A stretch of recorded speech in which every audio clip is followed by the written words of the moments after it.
continue to decline. We have old boughs, we have the old tall coconut trees, and the productivity is shrinking every day.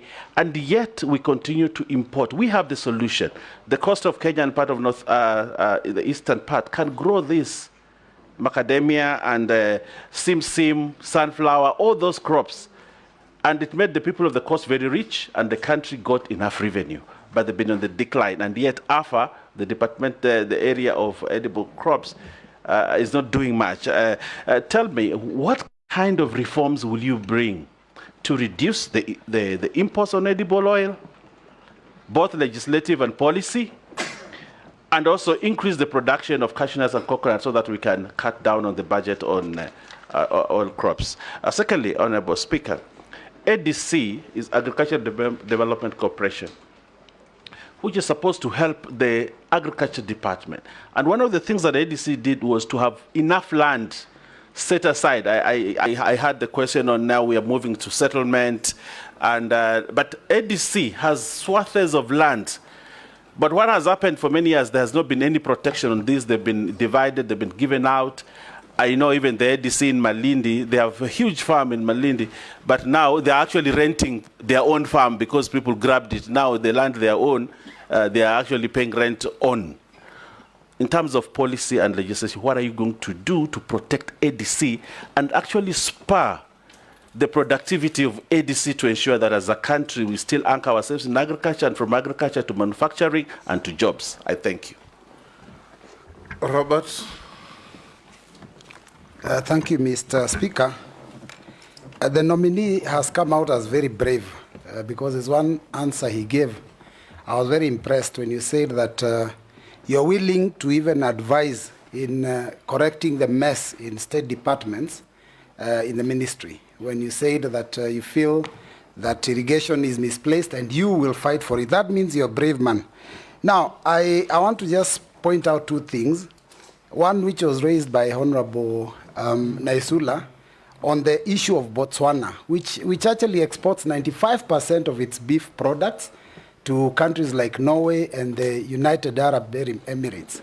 And what she said is what I want to confirm, that actually they have a Botswana Meat Commission, which was borrowed heavily and fashioned after Kenya Meat Commission. But years later, while theirs is thriving, Kenya's KMC is actually now in the hands of the military. So I don't know, what would you do? Because as a brave person, you must be able to make very serious and tough decisions to bring back that livestock sector to what it should be. Now, secondly, the other issue is the issue of corruption in the ministry. From NCPB and those state departments within the ministry, there's a lot of there's rampant corruption. In fact, I will tell you that at one time, just recently, Kenyans were treated to a circus of the sale of funny product in the name of fertilizer, and the parliament was actually seized of the matter and tried to handle it. Now, there's a gentleman who was my neighbor. This is a real story. And he had a piece of land, 5 acres. He was actually selling it. We were trying to get a buyer for him. Then he got appointed to the Kenya Sugar Board. Within a few months, he now started buying off all the neighbors and stopped selling his land. There is a lot of money that gets lost in our state departments, especially the agricultural one. Now, I've seen that you are worth 214 million. You are going into this sector. All those cartels are there, and they are willing to make you a billionaire with the next 3 years. Are you going to be able to resist, Bwana Nominee? Thank you, Chair.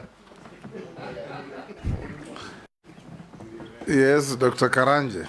Yeah, thank you, Mr. Speaker. Will they make you a billionaire, or you are a billionaire already?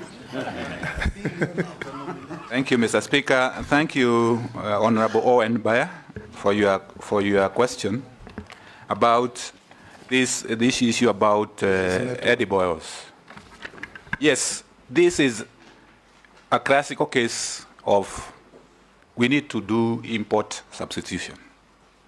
We cannot continue spending our good money importing things we can do in this country. As I indicated earlier, the edible oils is one of the key priorities in BETA. And if approved, I have no other alternative but to work day and night to make sure that we reduce the import bill, especially on edible oils, be it on sunflower, coconut, and cashew nuts. I know especially in the coastal zone, these are very good crops, which has been there, naturally growing there. What may be needed is to review the value chains. Their value chains, make sure that farmers are getting the necessary technologies and inputs, and also the machinery and technology to get the oil and others. Because edible oils also has another offshoot. Because, for instance, if you do sunflower, you do canola, when you squeeze the oil, what remains is what is used in animal feeds. And this is what we are importing. So it has it will help us in those areas that we get the oil, and also we support, especially our animal feeds industry. So it is quite a good industry where we need to work on. And if approved, I work day and night, I can assure you, to make sure that we reduce this import bill. It has been there. I know even in Western Kenya there is also the issue about palm oil, which is coming up, where we can get the varieties to plant there. So it's something which is an open potential. Mr. Chairman. Yes, Maybe just majority. a quick supplementary, because I hear what the nominee is saying, especially in terms of edible oils and the value chain around the production and growth and production of edible oils. And I'm just wondering, because the nominee lives in this country, and he knows what has happened to the finance bill of this year. Part of the proposals that were in the finance bill sought to do exactly what you are saying, to protect the local industry in terms of local farmers who are growing sunflower, canola, and the other inputs for edible oils.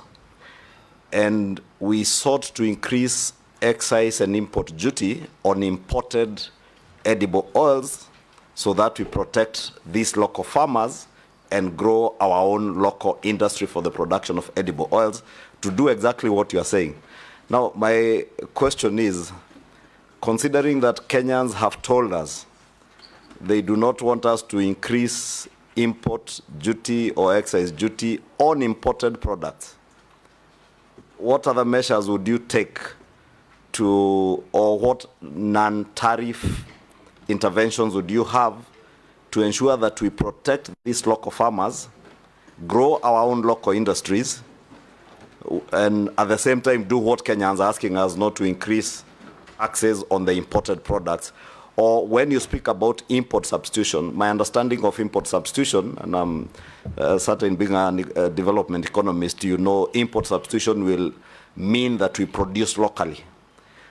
Are there innovative ways that you would work on, or would you now try to convince Kenyans that import substitution will entail levying some taxes on imported finished products to protect our local industries and create jobs for our young people in this country? As you said, our young people are interested in jobs around the value addition in agriculture, not necessarily in production of agricultural products. But there are also many young Kenyans who are in agricultural production, and a few who have interest in value addition. But what would you tell Kenyans in terms of import substitution and tax on imports? Thank you for the intervention, Majority Leader. I think this is sometimes, Mr. Speaker, sir, is that there comes a time a nation has to choose what you have to do. I agree, there's a sentiment that we don't have to tax more, but when you are putting barriers in order for you to create an enabling environment for our farmers to be able to do this, and also create jobs. Because if we edible oils, as I have said, you get apart from production, you get to have technology to mill these edible oils, get the oil, purify the oil.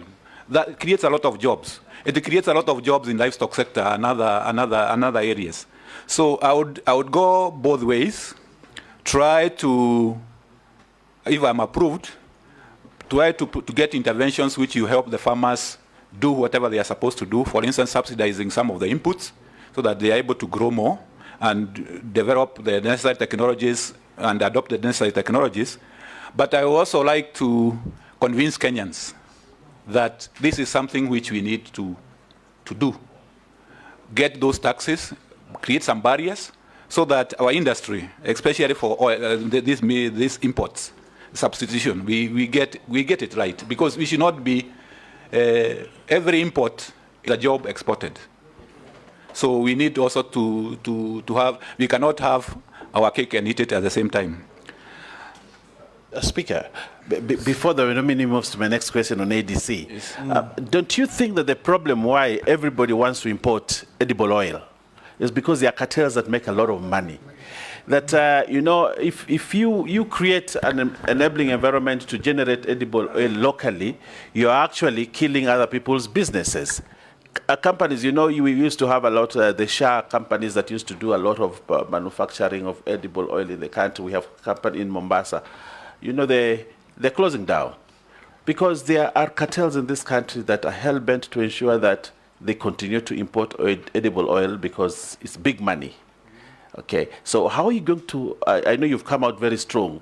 I would like your commitment on how you're also going to fight cartels in the edible oil sector. Yes, Junet, what's your point of order? Mr. Speaker, we need to contextualize this issue of palm oil properly.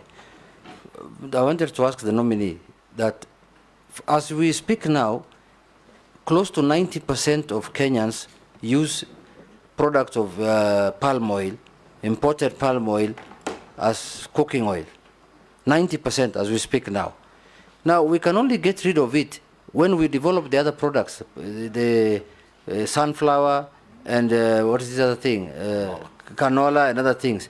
But now, until that is grown and developed, you can't stop, because if you levy taxes on the palm oil now because of, you're saying, quote-unquote cartels, then cooking oil will become very expensive because the sunflower and the canola are not ready now to take over. So you can only develop that other side. When it is ready is when now you switch from the palm oil to that. But if you say they are cartels, those are stories in the street. Order. Answer the questions. This is not a debate between members. Yes.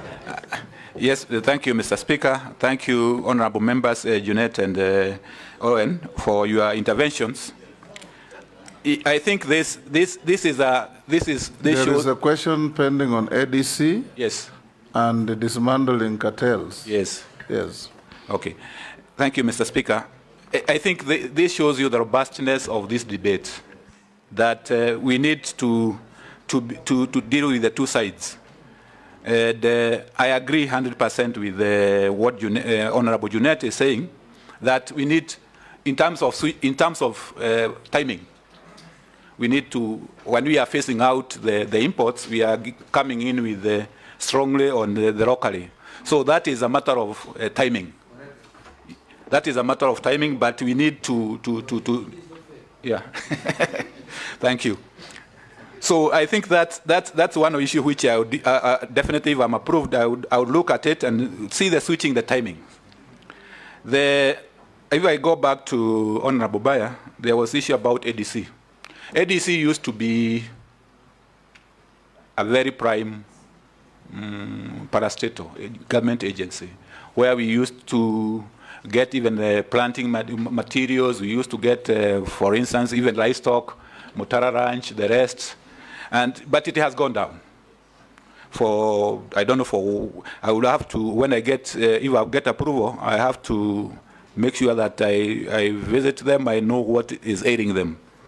And the issue is, what role should they play in this dispensation which we are in? For instance, we know that we need a lot of planting materials, we need a lot of, like we are talking about livestock breeds, the Sahiwas, the Borans. what role can they play in that, aligning themselves to that priority in the sector? So that is, when I come in, if I'm approved, is some of the areas which I would like to pursue quickly, because I am sure they have the capacity. They need only to go through what they need to do. Honorable Bayer, thank you for your question. And one of them is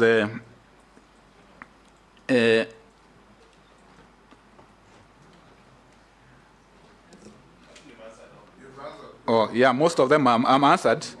Yes. Whether I can resist, whether they will be able to make me a billionaire.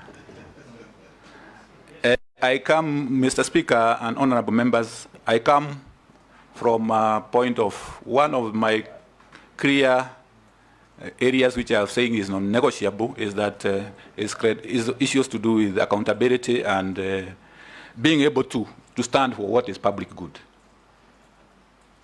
And I think that, to me, will be uncompromised. I'll pray to God that I will not vacate that principle. Yeah, because I need divine intervention. I know it's not easy. You should start with your will to resist before God helps you. Yes.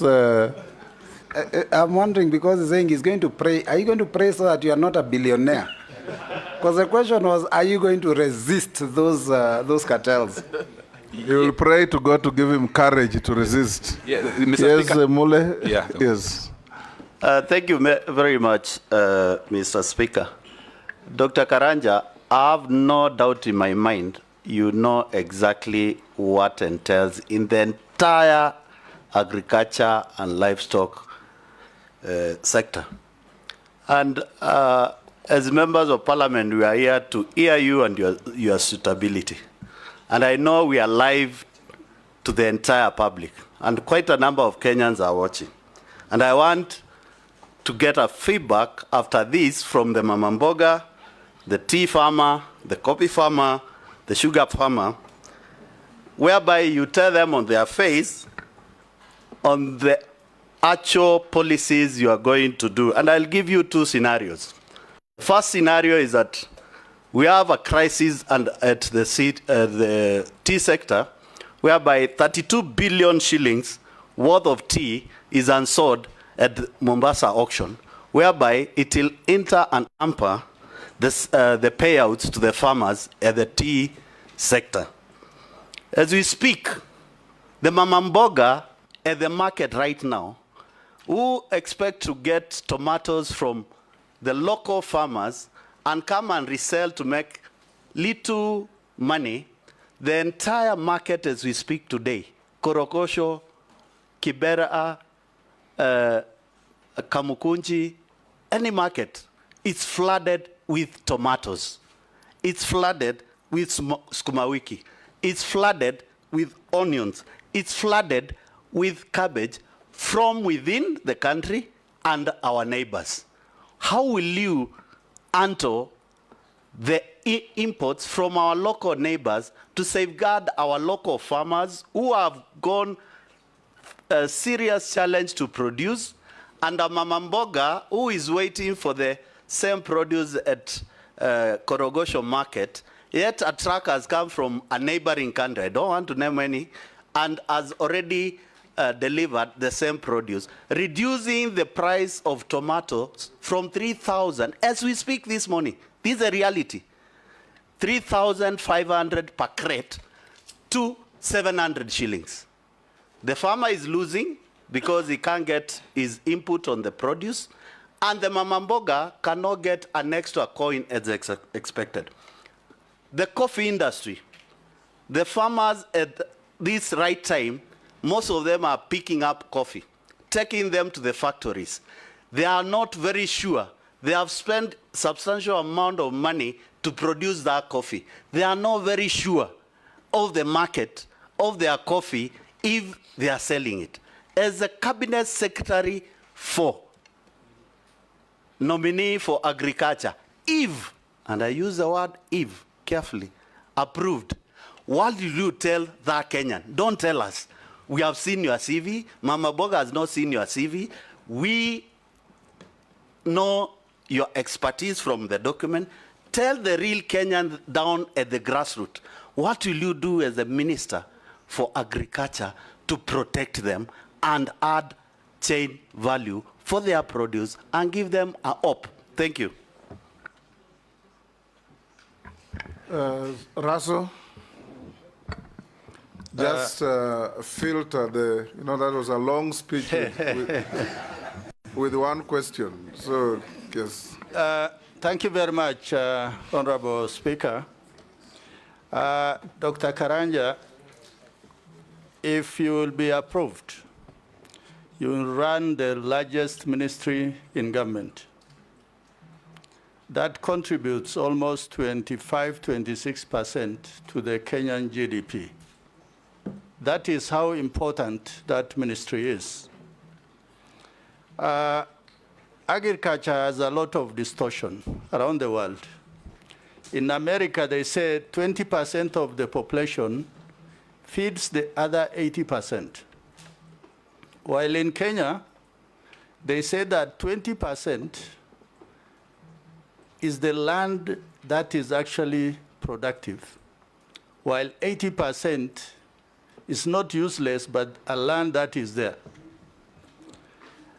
Looking at your CV, you have either been a lead consultant or a lead economist in the programs called DRIVE, KSAP, Ending Drought Emergencies and Resilient Program, Carlo Ilri, Global Environmental Facility, among many others, all dealing in two areas: livestock and the ASAL.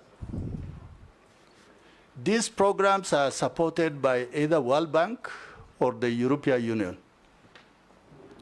But on the reverse, when you look at, have those regions really benefited?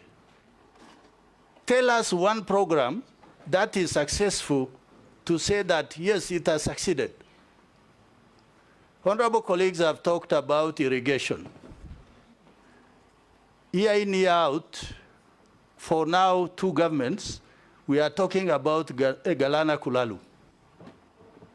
And yet, Mwihia irrigation, Moroni, all those were done almost before independence or just around independence. My question to you, one, is Kenya really throwing away good money by engaging with World Bank and European Union, where when they give us 10 shillings, we are told you only give 3 shillings, because that is a matching fund, that we're actually throwing away good money, yet it can do other things. Secondly, the issue of livestock. For those of us who come from the pastoralist communities, it is our main economy. But the problem in agriculture, even you, as you try to explain, you kept on talking about dairy. But the cattle that we keep, or the camels, they're actually not dairy, it's beef. And for beef production, if you don't talk about breeding, traceability, disease control, then there is no market. Those from outside will never buy from you. That is why they will tell you that if a heifer is not 350 kilograms, then they cannot buy. So for that reason, my second question is, if you are confirmed, just tell us what is it that you can do in livestock? Because livestock, in 25% of agriculture, livestock actually contributes almost 9%. And that is not a mean figure. Finally, when you were nominated, there were people who said, That one is ours. We live in Kenya where there are 42 different communities, many nationalities, but one nation. Are you going to serve all Kenyans, irrespective of where they come from? Thank you, Honorable Speaker. Yes, Dr. Thank you, Mr. Speaker, sir, and thank you, honorable members. Honorable Mure, the issue about the crisis in the sector. If I'm approved, I want to guarantee you that and the mama boga, the tea farmer, for instance, the issue about this piling up of tea in Mombasa. I will be the next brain to Mombasa to see what is happening and to do, if I have the powers within the law, I will do it the next day. Because there is no need of having tea piling up when farmers are expecting the tea to be sold. So I can guarantee that if I'm approved, some of these crises needs only to be handled. You go there and handle them as they, because it doesn't make any economic sense for you to have tea, which is piling up 32 billion. Farmers are expecting money. So that will be handled. Tomatoes, flooding from the East African community. This is an East African community issue. There might be issues to do with tariffs and what we need to do. We intergovernmental, interministerial with our colleagues in the East African community docket to see what we can do, because sometimes you don't want also to escalate with our neighbors. It doesn't. So I also look at that, and I can assure you that, Mama Boga, that we need to do. Yes, we also need to look at ourselves. Why is tomatoes from our neighboring countries coming at a cheaper cost? Address what I would call the root cause of the problem. Is it our inputs which are high? Is it our methods is it our varieties which are not good?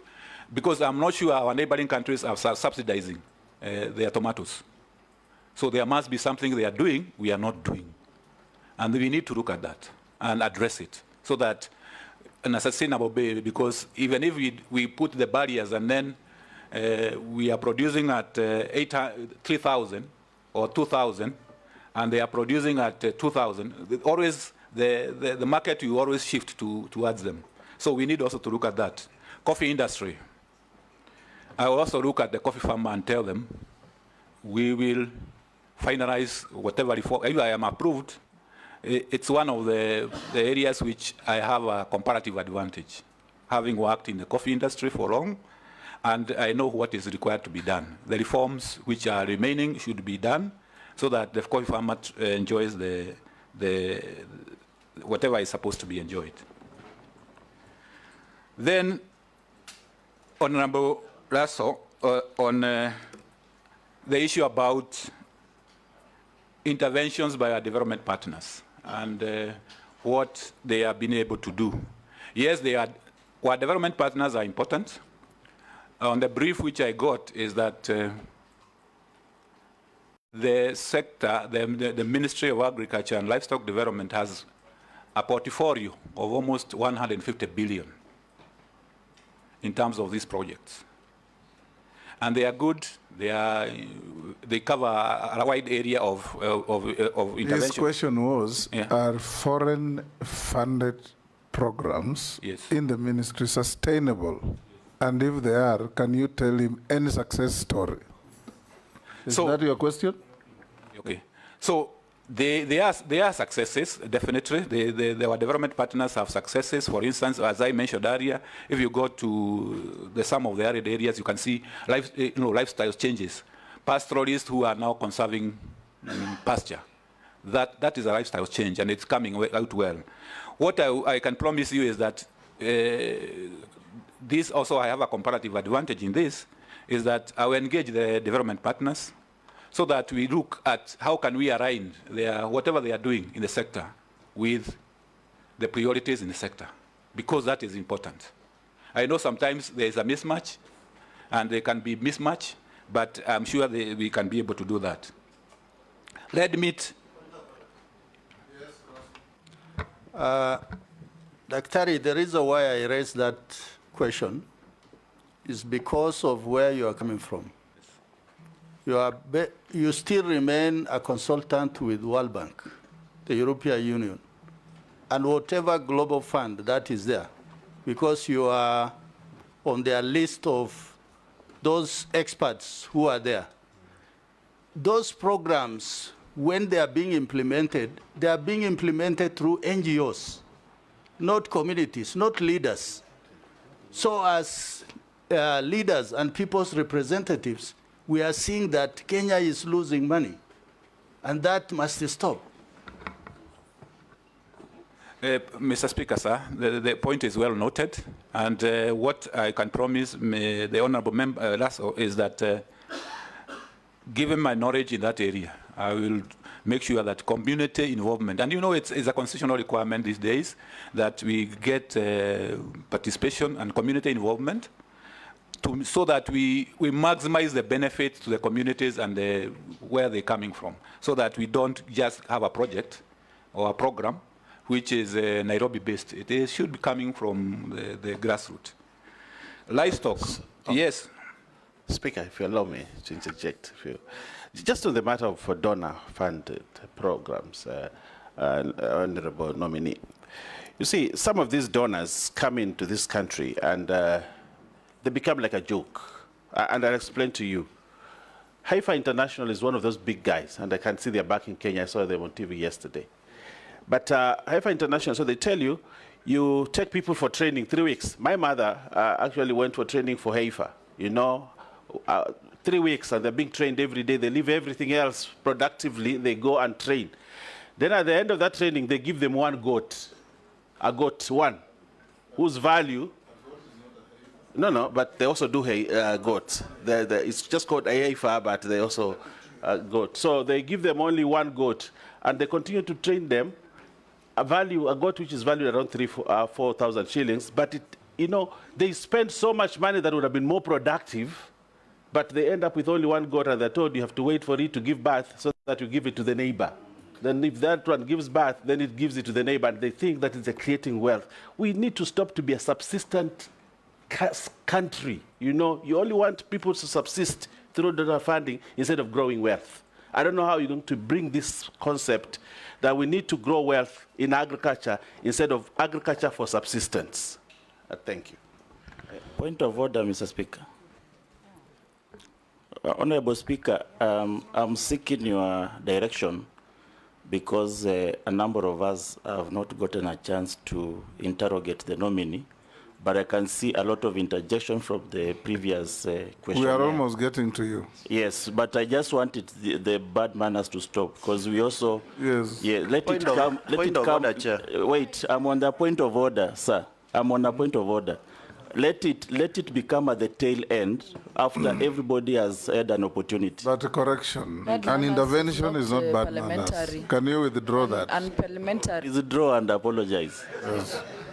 Yes, those who have had a go, resist the temptation to intervene so that others can also have an opportunity. Yes, Daktari?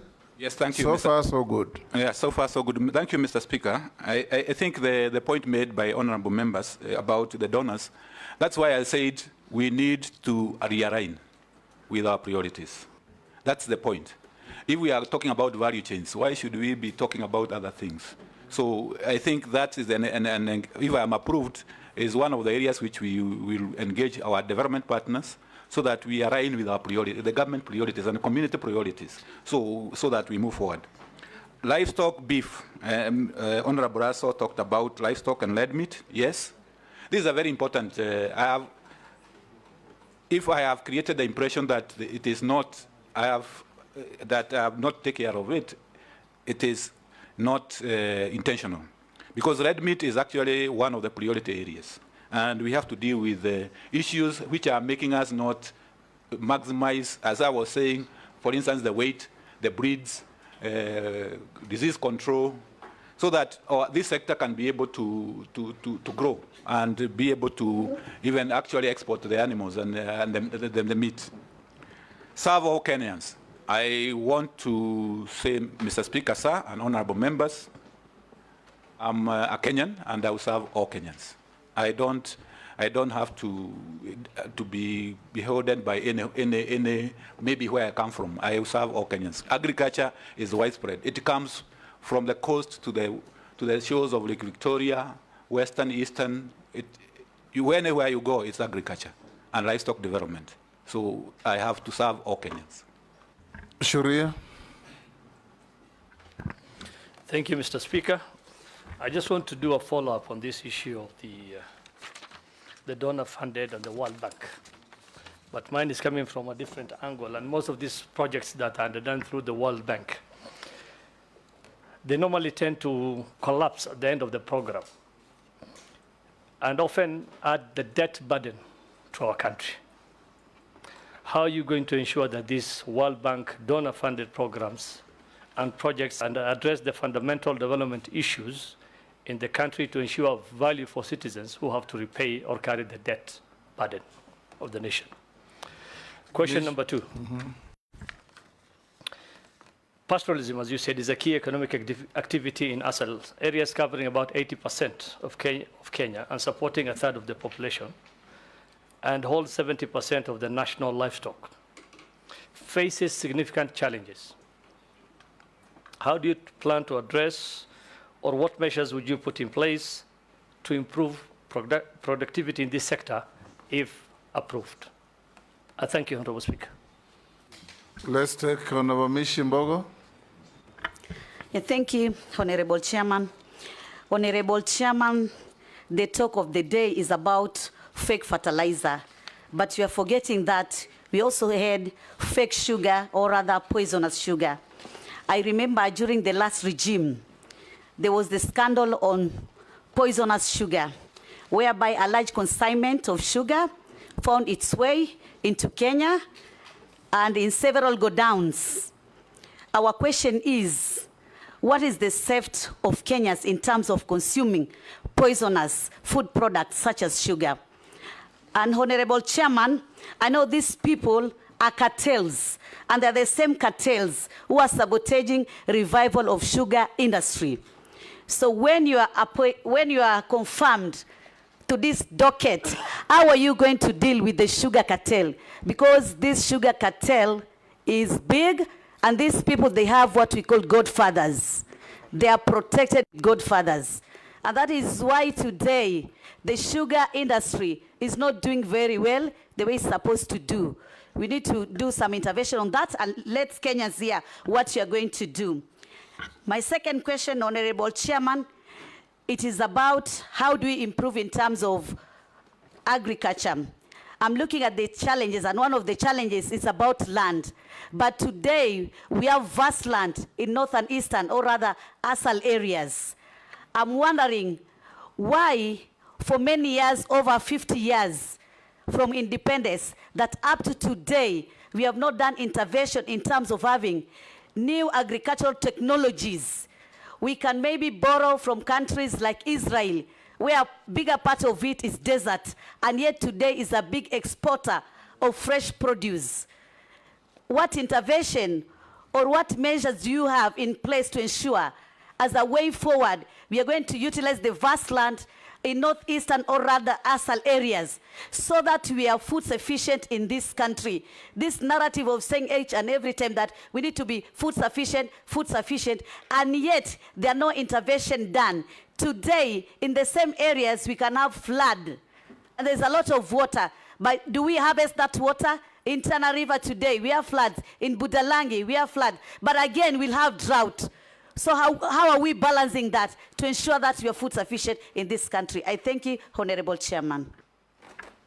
Mukami. Thank you, Chair.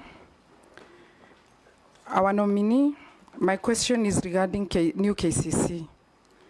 We have a serious issues in new KCC because the government has been pumping billions of money, and yet the company is not able to sustain itself. if you compare new KCC with Wakulima Dairy in Nyeri or Githunguri Dairy, they are able to pay their farmers within a month. But new KCC, the farmers normally get their payment after 120 days. Like this financial year, the new KCC has made a loss of 1.4 billion. So I want to know, if you happen to get this chance, what are you going to do to make sure that the government is getting value of money? Thank you. Yes, Dr. can you answer those? Yes, thank you, Mr. Speaker, sir. Thank you, Honorable Surrey. Donor funding.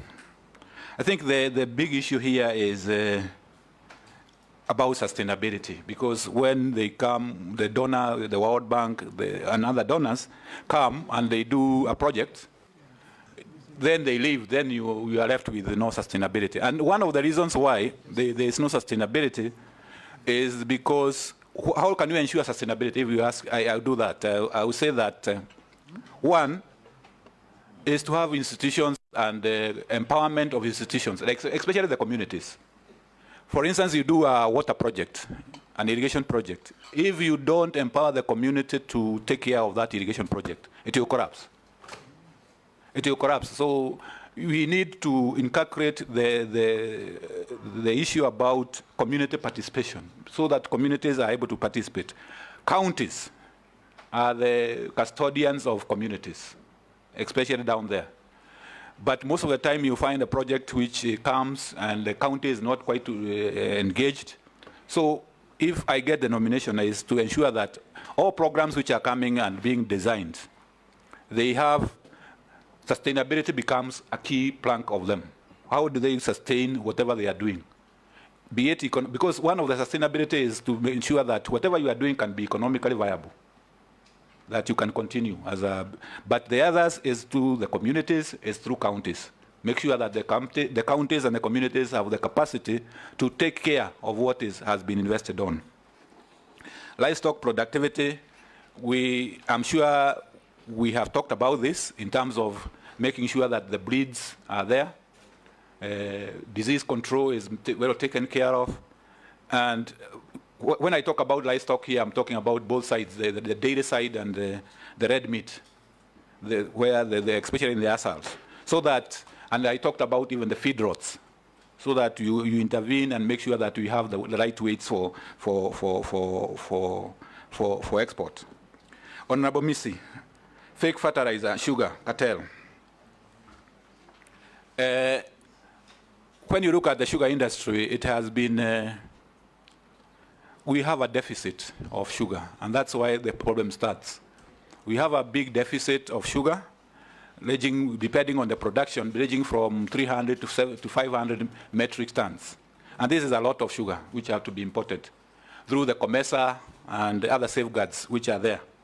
So the cartels, we always thrive when our production is not meeting our demand. So one of the measures to actually talk about the sugar industry is what do you need to do in order for you to improve on production. You close the gap so that you are able to manage the quantities which are coming into the country. And definitely there will always be some kind of imports. The issue is about how do you allocate these importation quotas. And the best method is always to be an open method. I know that is maybe challenging in one way or the other, but I'll try as much as possible, if I get approved, to have a competitive method of allocating this, so that the cartels, even if one of the ways of dealing with the cartels is opening the information, transparency. Yes, so that you get that. Vast runs in. Yes, it is there, especially in assals. 70%, almost 70% of our land is in assals. Vast land. It is used. Some of it is used in livestock and other engagements. But the major measure here is what are you doing to make the land more productive? And that is why I was talking about working with irrigation, working with introducing the right technologies so that they are able to do. Getting technologies and also getting examples from other countries like Israel. So if I get approved, definitely this is a resource which I would like to look into, the vast land in Asal and how it can be done, especially on red meat. Honorable Mukami, New KCC.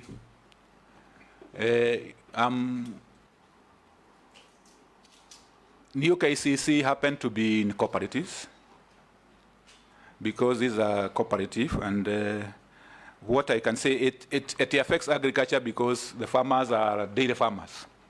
But the management of KCC is a cooperative.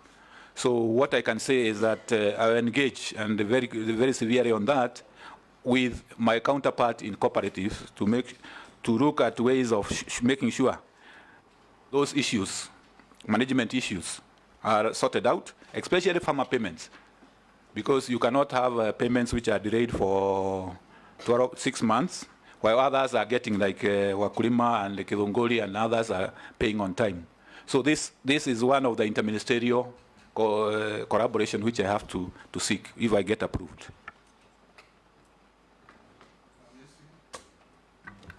Thank you, Mr. Speaker. Mr. Speaker, virtually all members of parliament represent farmers, and even those who represent urban areas, somehow their constituency interact with farmers in one way or another.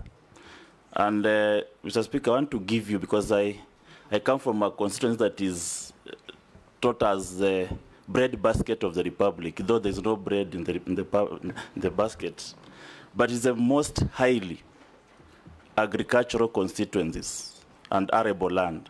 And I'll give you a story, when a nominee. One of the large-scale farmers, the few are left because of land fragmentation that has taken place, but the few who are left in Kitale, I interacted with a farmer who did maize for a long time. He left, started doing sugarcane. He left, started doing sunflower. He left and went to avocado. Now I asked him, can I start supplying mushroom, because that's where you are going next? He said, no, I want you to help me do gated communities. Gated communities in a rural area.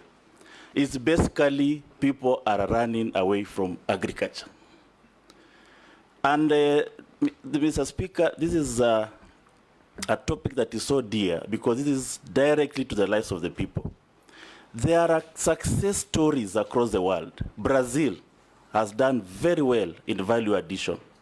India, Indonesia, this product called Indomie that is all over the country. Indomie is an Indonesian product, and it's from agricultural products. Do you have a success story that you are going to use to revitalize this ministry? Because it cannot just be stories around. Can you say, this has happened here, and this is how I want to interlink with our country? And then lastly, Speaker, and I hate to repeat, but allow me to repeat on this issue of cartels, because where cartels in agriculture has been misunderstood to mean that there are people you walk in the Ministry of Agriculture and they start firing them. No, it is a convoluted system. In fact, you may find the cartels in agriculture, they're not even Kenyans. There are billionaires of this world. Now, if you just say, I'm walking in to fight cartels, to me, Mr. Speaker, looks like a movie. It's not an adequate enough to convince Kenya that anything is going to happen. I'll give you an example of our collapsed sugarcane. It is full cartelism. If we sit here and ask you that, if after 100 days of you being in the office, are we going to see smoke bellowing out of Mwihia sugar, out of Nzoia sugar? Can you promise now? And we'll be here to interrogate. Thank you, Speaker. Daktari. Thank you, Honorable Hamisi. Thank you, Mr. Speaker, sir. Yes, the success stories, we need not to reinvent the wheel. We need to see which countries, agricultural countries has successes. And It's good that Honorable Hamisa have pointed out some of the success stories like Brazil. For instance, the sugar we are talking about. Brazil is very successful in sugar. We talk about dairy. India is very successful in dairy. So we need to learn from no inventing the wheel. And as a principle, if I'm approved, is to say that I'll promote that as a principle, that let's learn from the best. Let's learn from the best. Cartels. This is a major issue, yes. But when you look at cartel, you realize that where cartels thrive is where public interest is compromised. Because if you are compromising public interest, the public interest, for instance, for sugar, is to have sugar producers, especially in Western Kenya and coast, to have their sugar factories operating. If there is a deficit, then we import at the least cost so that the consumers also benefit. So it's also a moral question and an integrity question that we need to, as a nominee, and if I get approved, where I'm saying I will fight cartels is that I will do whatever it takes to promote public interest and use the state agencies which are there, which can help me to promote public good and the public interest. Thank you, Mr. Speaker. Thank you, Dr. Let me ask you 2 or 3 questions. Yes. Mr. Speaker, I ask if there will be smoke billowing out of Mumias in 100 days. He has not said. Yes. Mr. Speaker, thank you, Mr. Honorable Amisi.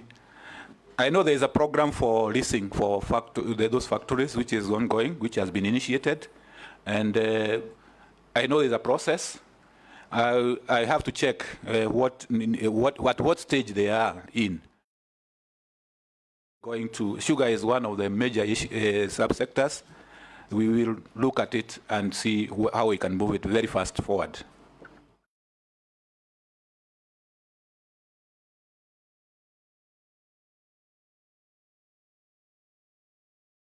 They are requesting and they are asking to hear from you as a cabinet for agriculture. What plans do you have? It's just a nominee. Yes, a nominee. Yes. What plans will you have if you are nominated on perishable goods like tomatoes, sukuma wiki, cabbage, in their market at the local end tail market? Yes, Murugara. Just let's combine this. Thank you, Mr. Speaker. Let's combine this with the great people of Meru and Embu. The crop they have, the cash crop called Mira. We've not spoken about this. Mira has a lot of issues because in our statute books, it's a lawful crop, and we can't take that away from them. In the neighboring countries like Tanzania, they say it isn't a lawful crop and therefore you can't export it there. Recently, some counties in the country started saying, sorry, they don't welcome it there. It's not a crop, it's other things which they possibly were imagining. And at the end of the day, there is a bit of uncertainty regarding the crop Mira in the country. Now, what policies would you put in place to ensure that at least in the country, Mira, which is Mira and Muguka, which is a lawful crop, does not suffer the consequences it suffered recently? I am asking the nominee, not you. Speaker, maybe just to supplement what the Honorable Mula is asking, the nominee could tell us, leveraging from your experience with the World Bank and other donor organizations, including the EU that you've worked with, how would you help to harness resources?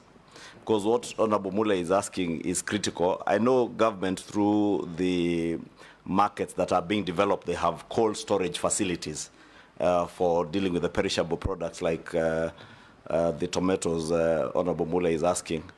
But how would you leverage that to ensure that we even access more resources from the donor community in the local areas, not just at the local markets, to have cold storage facilities around the farms, so that when farmers harvest their tomatoes and the price is bad, they can store them there to await for the value addition that you spoke to, that will benefit many of our young people.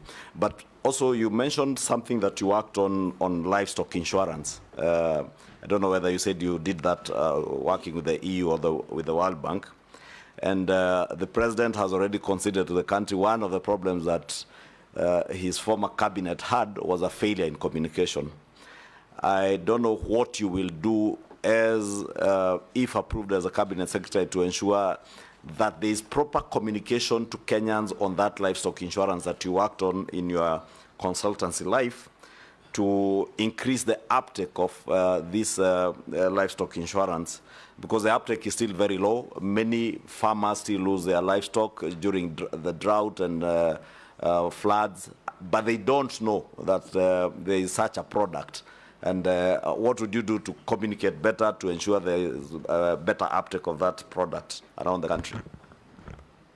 Yes, Dr. We're running out of time on you. Can you answer quickly those last interventions? Yes, thank you, Honorable Speaker.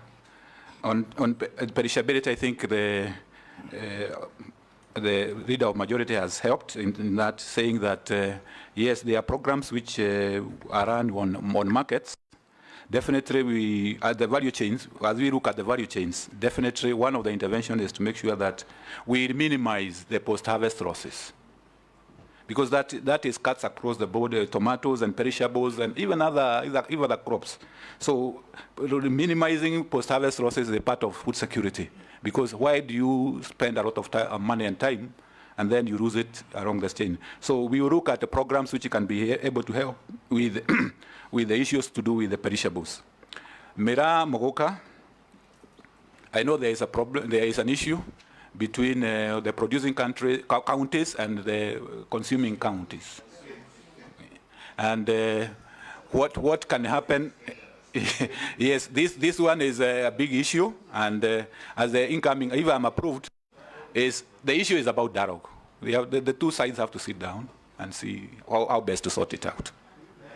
And I'll be a good, if I come in as an CS, I will be an arbitrator. Yes. Yes, Dr. The other issue is about livestock insurance from the leader of majority and proper communication. Yes, if I am approved, I'll promote that insurance. I worked on this concept from the World Bank and the EU side. We need to promote it. But generally, Mr. Speaker, sir, I would also like to say that there are many things which are happening in the ministry and the docket, but communication has not been good. So if I am approved, one of the areas I'm determined and I'm prepared to do is to improve on communication, so that the members of the public knows what is going on. Thank you. Yes, Dr. Let me ask you just 2-3 questions. Number one is just a follow-up. The sugar industry in particular and many other crops, you said you have been in the research sector as well. If you look around the country, research in our food and crop production is virtually dead. The sugar research, dead. Rice, coffee is limping, name it. Tell Kenyans and give them hope how you are going to revive the component of research to improve crop production. Number two, maize farmers. Our maize farmers are very hardworking. They suffer when they produce less. They suffer even more when they produce more because of market. What are you going to do in terms of policy intervention to create a proper marketing system and program for maize and other cereal farmers in the country? Did I hear you say you participated in the creation of AFA? Yes, Mr. Speaker. Are you aware that now, out of the outcry for the failure of AFA to manage the agricultural sector, it is being dismantled. There's been a Tea Act now, born out of AFA. There's a sugar bill coming to the end, born out of AFA. There's a request on my table for a maize bill, moving away from AFA. There's a pyrethrum bill, moving out of AFA. And all this dismantling of AFA, does it point to your error of judgment in your previous engagement that you as a consultant advised and participated in amalgamating all agricultural activities into one humongous act that didn't work and is now crumbling? Thank you, Mr. Speaker. On research, I think, let me say on the onset that this is research is a mandate of the national government, and I agree 100% with you. It has not been well in research. When you look at Karo, you look at coffee, you look at all the other sectors. And mainly, we have the capacity in terms of human resources. We have the infrastructure. Mainly, it is the issue about financing. And coming in, if I am approved as a cabinet secretary and coming from research, I will put my best foot forward, especially on the exchequer side, so that we convince the National Treasury that agriculture research is very vital. If you don't have research, you don't have technologies. You don't have, so that we can get more resources going towards research, both in all the crops. Secondly is the issue about farmers' participation in research. If you look at coffee, tea, they used to have a foundation where I used to work. Farmers were very happy. They used to contribute very gracefully. But that has ended. So we have, if I am approved and I come back as a cabinet secretary, I have to look at how can we involve the farmers better in terms of management of research and their role in financing. Maize farmers. Yes, the maize farmers, the issue about marketing system. We know the major player here is National Cereals and Produce Board and the millers who participate in marketing of maize. So it's an area where the government has intervened in terms of giving the inputs, so the supply increases. But when it comes to mopping up, it has become a problem. Because one of the areas which the challenge there, Honorable Speaker and members, is that when you try to push the prices up, the consumers are losing. So there's a dilemma there. So it's an area which is dicey, and it requires careful consideration, and I'll give it my due attention.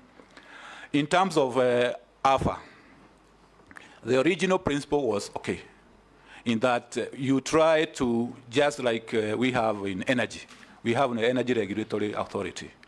We wanted the same, and if you go to other countries, and honorable members have pointed out that in other countries we need to copy what is working. If you go to India, if you go to Brazil, they have one authority controlling a lot of agriculture activities.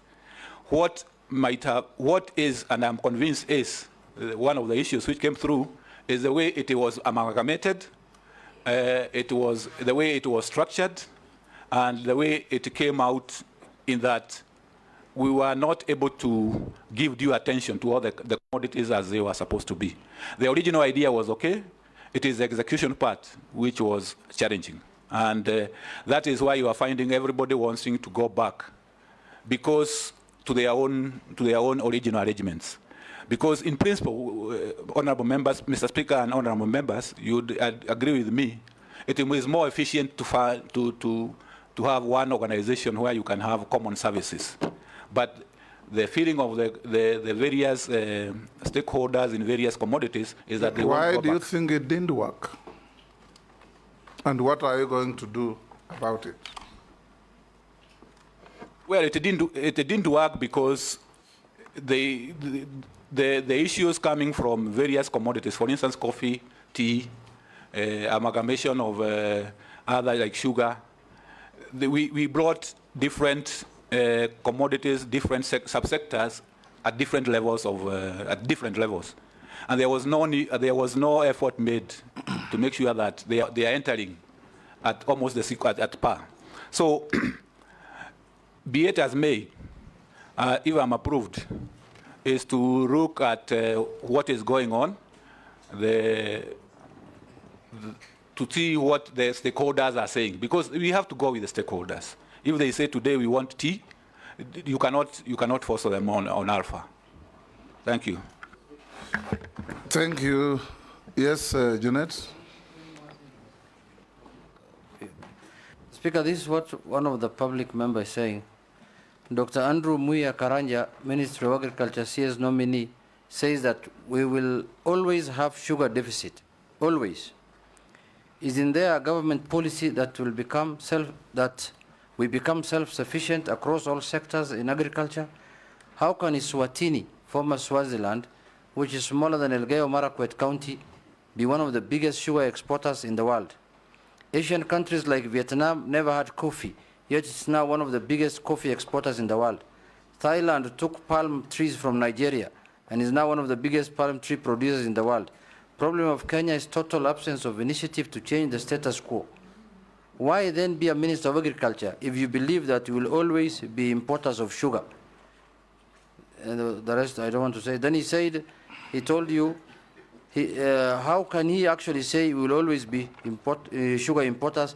Nyanza province alone can produce more sugar than Eswatini or Sudan. There are many others, Dr. Is one asking, I'm a vet, the most neglected arm of agriculture is veterinary services. What are you going to do? And many others. Sure, let me ask. Yes, Mukami? Yeah, there's another one. We have a weakness in the sale of coffee at NC, which allows the buyers to offer prices below the reserve price to force a negotiation with co-farmers outside the trading for 24 hours.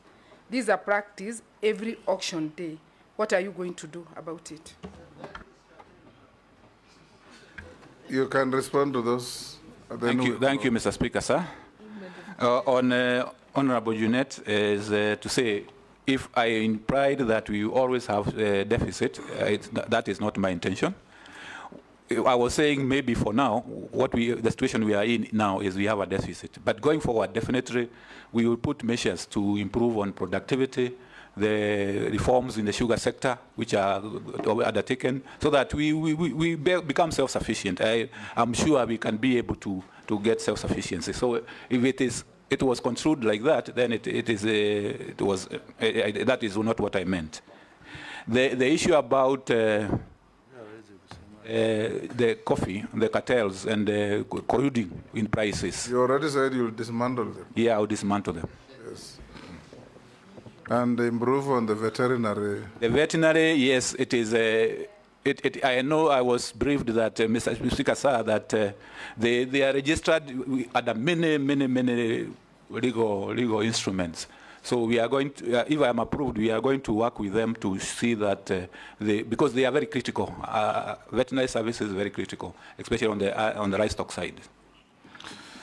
Thank you. And if in case we approve your nomination, don't be limited or curtailed by the boundary between the county governments and the national government, because you have a duty on formulating policy that helps this ministry, all its departments across the country, both at the national level and at the county levels.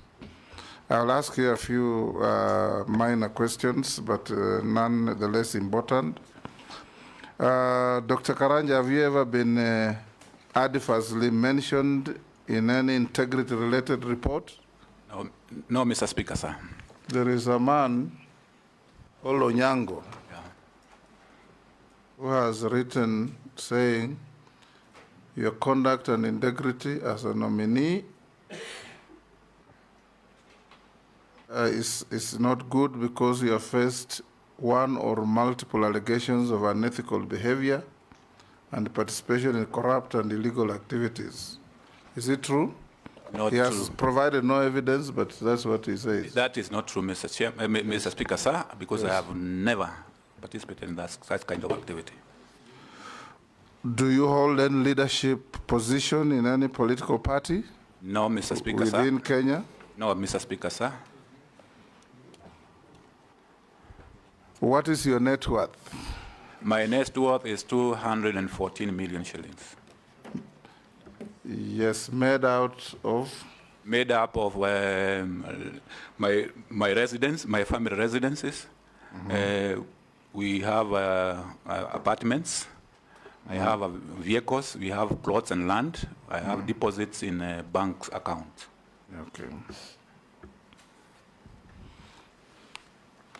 Yesterday, we had 5 candidates. We asked them many questions, ending with this minor question on their net worth.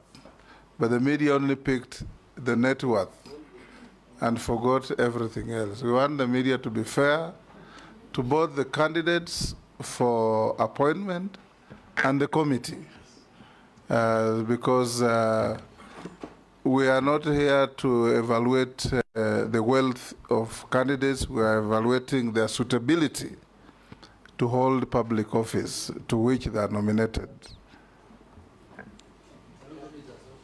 Yes. Yes. Just one thing, Honorable Chair. The last time when I was in the energy sector, KenGen came up with a policy. They wanted to start doing production of ammonia in Naivasha, which is a very big byproduct for production of fertilizer. Maybe Dr. Karanja can tell us whether, instead of, because the biggest chunk of our fertilizer is imported, and if we could be able to produce ammonia, which is a very, very big component in fertilizer production, then maybe that can go towards addressing most of the fertilizer issues. Thank you, Chair. That's good information for you, Dr. Karanja. You can go with it, and we'll now release you. Go with your original documents after having been checked with what we have in our possession and found to be correct. Have a good day. Thank you, Mr. Speaker, sir, and I would like to thank you and all the members for the good engagement. Thank you very much. Thank you. Sergeant, you can escort the nominee. Mr. Speaker, on that issue of declaration of wealth, you know, since our media colleagues are here before the other nominee comes in, I know it's the newspapers that largely reported on it, which is okay, because it's part of the vetting process. But, you know, if these honorable members also here declared their wealth, there are others who are worth much more than that. Like my friend here, Junet.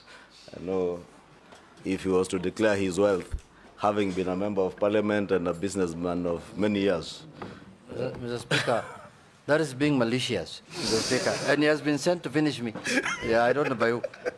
My only concern is that you asked the candidates many incisive questions. And the question of their worth was at the tail end of every interview. And even the candidates gave very clear explanations, like Soipan said, her growth is because of the appreciation of the assets that she had. And I believe it applied to everybody. But what we see in the headlines is totally different. In fact, the Honorable Soipan said appreciation of land and a house she has acquired in Nairobi. And I think it's important for the public to also know all these cabinet secretaries once appointed into office, just like members of parliament, access mortgage facilities to buy a property in Nairobi if you didn't have one. Soipan has also been a member of parliament for 3 terms. So it's fair because maybe next time it will be, these members here will be here being vetted. To appreciate that Honorable Mary Amase has been a member of parliament for 3 terms, whatever she is worth, and she also has other consultancy she does and other businesses. What about me 6 terms? We will only question what you will own if you are to declare here. Mr. Speaker, on the same breath, even Honorable Soipan went ahead and declared even the loans And if you look at her declaration, she has a loan of 49 million shillings, which is not yet paid and removed from the net worth. So we need to be sensitive on some of these. Speaker. Yes. Chairman. Honorable Speaker, I just said I think it's also important for members of the media to understand that the fact that you own properties or your net worth is high is not a disqualification, or it does not make you unsuitable. And the fact that you declare your wealth is not for use now, but for use in future. If, let's say, your wealth that you declared at the time of entering office, if there is alleged corruption against you, that is used to assess whether you legally acquired the property while in office. So it's not for use now. Similarly, the wealth declaration form, the wealth declaration form and the self-declaration form that is deposited at the Ethics and Anti-Corruption Authority, I know that the EACC have spoken in the media the day before yesterday and said that they clear candidates. EACC has no authority whatsoever in law to clear anyone. They can only investigate you for corruption. So the self-declaration form is for custody by EACC for future investigation should they be necessary. Similarly, the wealth declaration form that public servants leave with their employees is for use only at the time that you're being investigated and they have received a court order asking for the wealth declaration form. So it's important that the media get the facts right. Thank you. Mr. Speaker, Mr. Speaker, let me explain this. Mr. Speaker, there is no harm in somebody being rich, and there is no harm, it is not a crime in somebody being poor. But what I think people expect is just a proper explanation on how, when you declare this is my wealth, what is the source, what is it? The question that has come up is, let's say you have worked for 30 years and you made a wealth of 400 million. And you have worked for 2 years, and you have made a wealth of 150 million. So that's the comparison that they are looking at. If you explain how you made that 150, there is no harm, Mr. Speaker. Richness is not a crime, as you say. I agree with you. And poor is dangerous. Mr. Speaker. Thank you, Mr. Speaker. You know, this is not even new. When we did the vetting last time, all headlines talked about the billions and the hundreds of millions that the nominees were worth. So I think it's something that maybe the media feels can sell. And because of freedom of media, we can allow them to report it the way they see it. Curtailing their freedom at all. Yes. Mr. Speaker, I'm aware that Ishungwa is worth 5 billion as of now. Why are you understating him? Honorable Speaker, I was wondering why he's understating. Why are you understating him? Can we break for 10 minutes?